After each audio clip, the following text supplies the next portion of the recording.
Yo guys, selamat datang di channel Pen Cerita Manhwa. Kali ini kita akan melanjutkan alur cerita Kang Go-put jadi kurir para dewa. Dan ini bagian ke-25 dari cerita kali ini. Dan pastikan kalian sudah menonton episode pertamanya biar nyambung alur ceritanya. Kalian bisa cek di playlist untuk video yang lainnya. Baiklah, tanpa berlama-lama lagi, langsung saja kita mulai ceritanya. Kemudian Shin berpindah keluar dungeon. Terlihat, di depan gerbang dungeon terdapat seorang hunter bernama Do-yun yang sedang melihat situasi di sana. Dikatakan jika Do-yun baru tiba di tempat itu, ia pun cukup terkejut melihat taman wisata porak-poranda seperti tempat yang sudah dihantam tsunami. Ia tidak menyangka jika akan ada dungeon yang muncul di tengah kota Seoul. Selain itu, aura yang memancar dari dungeon itu semakin kuat, menandakan jika tingkat kesulitan dungeon itu semakin lama semakin meningkat. Tidak lama beberapa orang datang menghampirinya. Salah satu dari orang itu menyampaikan jika dungeon itu muncul tanpa peringatan, tidak seperti dungeon yang lainnya. Ia juga mengatakan jika terdapat lebih dari 50 orang terjebak di dalam sana. Lalu Do-yun menanyakan tingkat kesulitan dungeon itu. Orang itu menjelaskan, jika sistem deteksinya menunjukkan tingkat energi yang memancar dari dungeon ini sudah meningkat ke level 7, atau bahkan lebih tinggi dari itu. Mendengar itu Do-yun sangat terkejut. Ia tidak menyangka jika tingkat kesulitan dungeon itu sama persis dengan dungeon Hyundai. Dungeon yang hampir menghabisi semua hunter dari Gue Liongwon. Ia pun berpikir keras mencari solusi. Tidak mungkin kami mencoba menyelesaikan dungeon ini dengan hunter yang sudah berkumpul saat ini. Jika memaksa masuk untuk menyelesaikannya, ini bisa saja menjadi misi bunuh diri. Melihat Do-yun yang tenggelam dalam pikirannya, orang itu memanggilnya dan menanyakan apa yang harus mereka lakukan. Seketika lamunan Do-yun pun terpecahkan. Lalu ia mengatakan jika dirinya akan memberitahu Guild Master bahwa mereka membutuhkan bantuan. Selagi kita menunggu bantuan, kita akan masuk ke dalam dungeon untuk melihat situasinya. Kita tidak akan menyelesaikan dungeonnya tapi hanya mengamati. Prioritas saat ini yaitu mengumpulkan informasi dan mengevakuasi warga yang terjebak di dalam dungeon ini. Kita akan menyelesaikan dungeon ini begitu bantuan sudah tiba. Sebelum memasuki dungeon itu, Do-yun mengingatkan mereka untuk berhati-hati dan jangan mengambil risiko yang tidak diperlukan. Semakin lama kita berdiri di sini dan tidak melakukan apapun, semakin besar pula kemungkinannya orang-orang yang terjebak itu akan terluka. Kita harus segera bergerak dan mengerahkan seluruh kemampuan kita untuk menyelamatkan mereka. Beberapa waktu setelah itu, terlihat, hunter yang dipimpin oleh Do-yun pun sudah masuk ke dalam dungeon. Setibanya di sana, mereka memperkirakan jika lokasi dungeon itu berada di dalam gua, lalu Do-yun meminta mereka untuk mencari petunjuk, baik itu dari langkah kaki ataupun benda yang ditinggalkan orang-orang yang terjebak di dalam dungeon. Ia juga mengingatkan anggotanya untuk tetap fokus dan perhatikan area sekitar.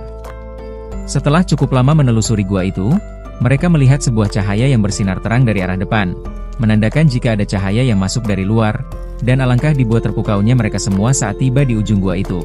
Mereka melihat ribuan ikan yang berenang melewati gua itu, dan juga lautan biru yang terbentang luas mereka saksikan di sana.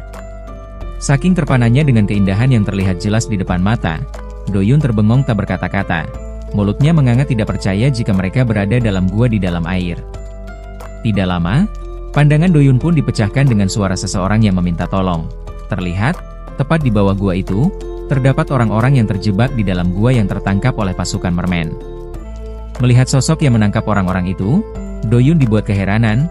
Dalam benaknya ia bertanya-tanya apa itu monster. Tapi mereka tidak terlihat seperti monster seperti yang pernah ia lihat sebelumnya. Tanpa pikir panjang, Do-yun segera menerjang ke arah mermen itu sembari memerintahkan anggotanya untuk bersiap bertarung. Kita harus menyelamatkan orang-orang itu dari para monster.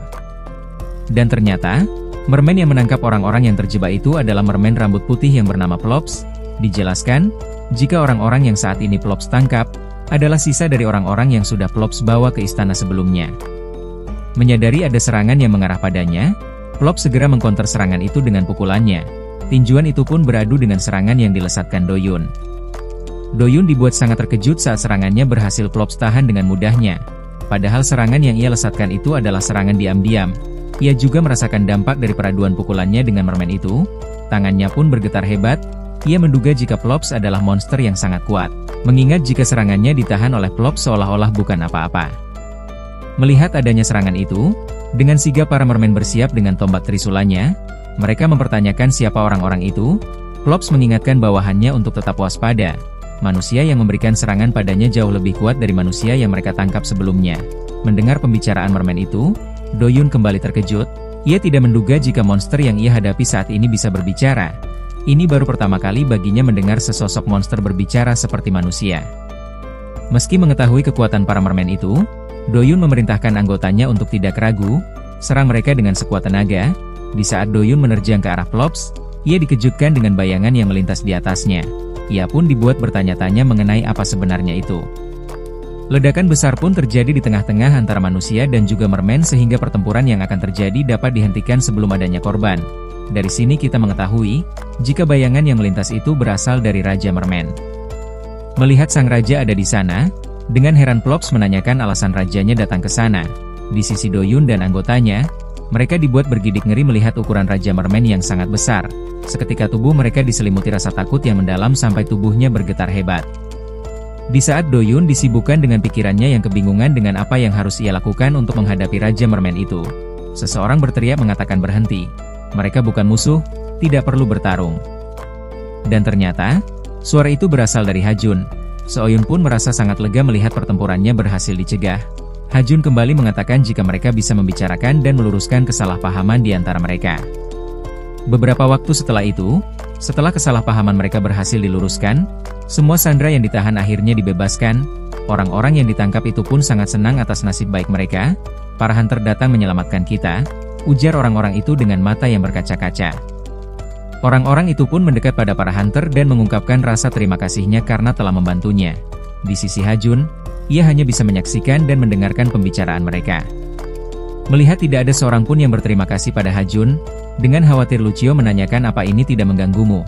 Mendengar itu, dengan bingung Ha-jun mempertanyakan maksud dari perkataan Lucio. Lucio menimpali bukankah penyelamat yang sebenarnya adalah dirimu? Tapi malah hunter itu yang mendapatkan ucapan terima kasih dan pengakuan dari orang-orang itu. Ini sungguh keterlaluan. Mendengar itu, Ha-jun menimpali jika dirinya tidak apa-apa, yang terpenting baginya adalah orang-orang itu tidak terluka. Di saat Lucio merasa kagum dengan apa yang Ha-jun katakan, kekaguman itu seketika hancur ketika Ha-jun menambahkan dengan mengatakan, karena hanya menerima ucapan terima kasih saja tanpa adanya hadiah, jadi aku tidak mempermasalahkannya. Lucio pun menjadi sangat kesal mendengarnya. Di saat Lucio memaki-maki Ha-jun, Se-oyun datang menyela. Ia mengatakan jika yang penting mereka sudah menyelesaikan misinya. Lagian tujuan utama kita adalah menghentikan pertempuran antara manusia dan mermen, dan kita berhasil melakukannya. Ha-jun pun membenarkan. Tidak lama, Do-yun berlari menghampiri mereka sembari mengatakan, kamu benar-benar sudah menyelamatkan kami. Kamu telah meyakinkan para mermen itu bahwa kita bukan musuh. Teralihkan dengan sosok Se-oyun di belakang Ha-jun, Do-yun menanyakan siapa itu. Aku belum pernah melihatnya. Ha-jun menimpali jika dia Se-oyun, bisa dikatakan jika dia itu asistenku. Mendengarnya Se-oyun dibuat cukup kesal.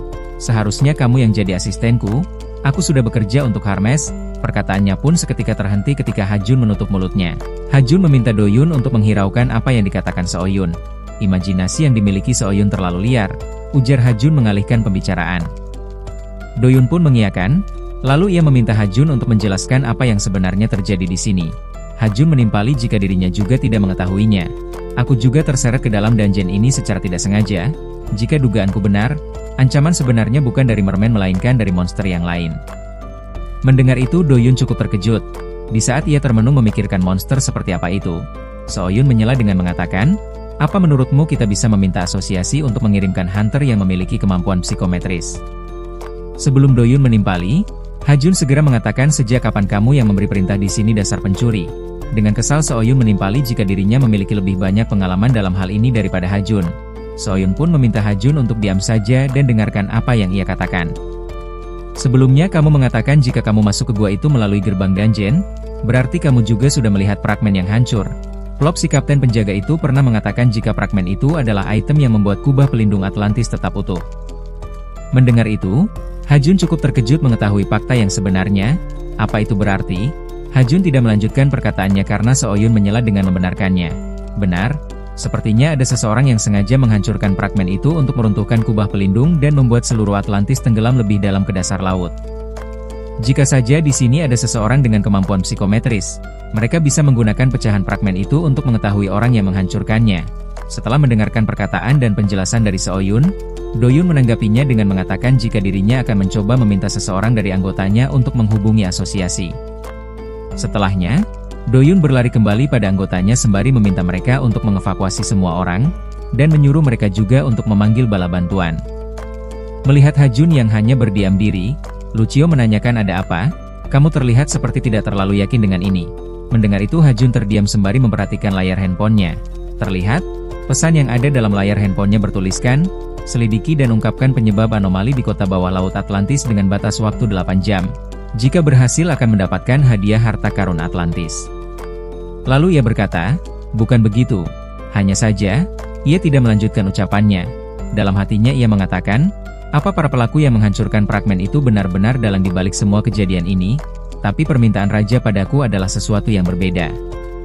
Lalu Sin berpindah ke 1 jam sebelumnya. Saat itu, raja mengatakan jika dirinya sudah mencegah pertempuran manusia dan rakyatnya, sekarang aku ingin kamu menyelidiki sesuatu untukku. Belakangan ini beberapa rakyatku menjadi agresif dan menyerang satu sama lain. Mendengar itu Hajun cukup terkejut. Dengan penasaran Hajun bertanya memastikan, apa maksudmu? Apa mereka tiba-tiba menjadi ganas begitu saja? Sekarang ada di mana para mermen yang agresif itu?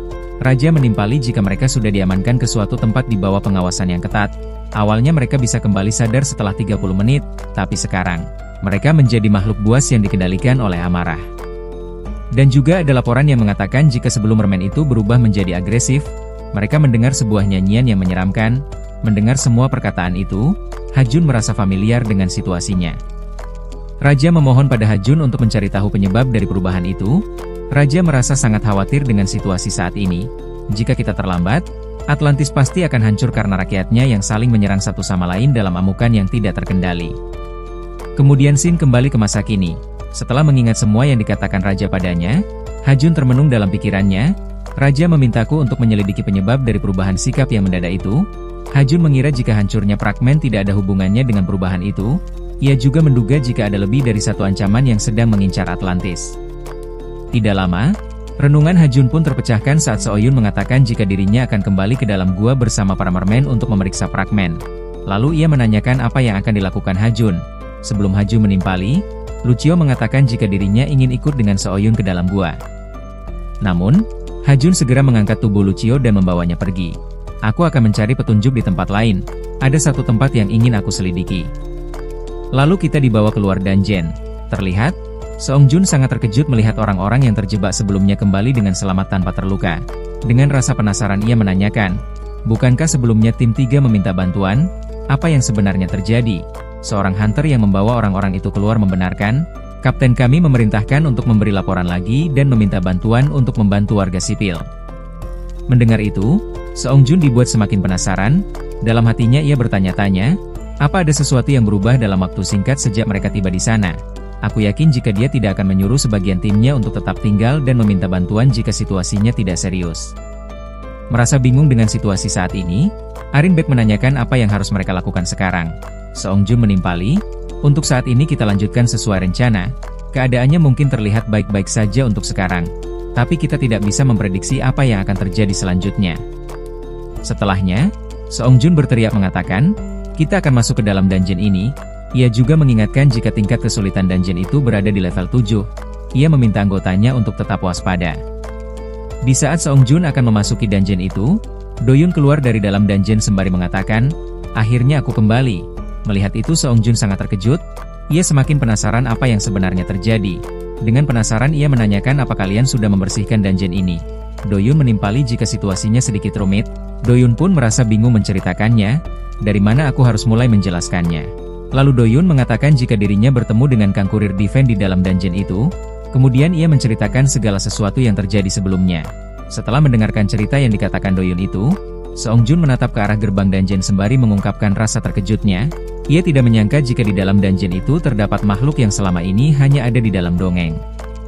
Lalu Seongjun menanyakan alasan mereka meminta hunter dengan kemampuan psikometris.